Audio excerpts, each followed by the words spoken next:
بهنيكم بمحبة ربنا ليكم.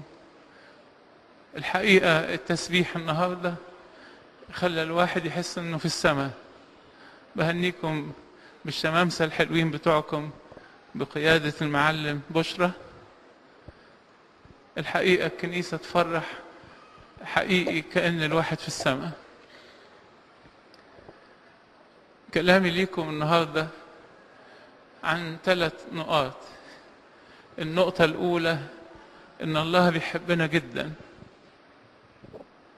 والنقطة الثانية إن الله صانع الخيرات يصنع الخير دايما مع أولاده، والنقطة الثالثة حياة التسبيح اللي امتاز بيها القديس العظيم الأنبا تكل هيمنوت.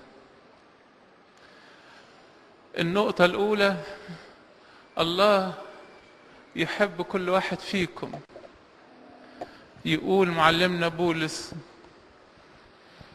الله اختارنا في المسيح قبل تأسيس العالم. عارف كل واحد وكل واحدة فيكم باسمه.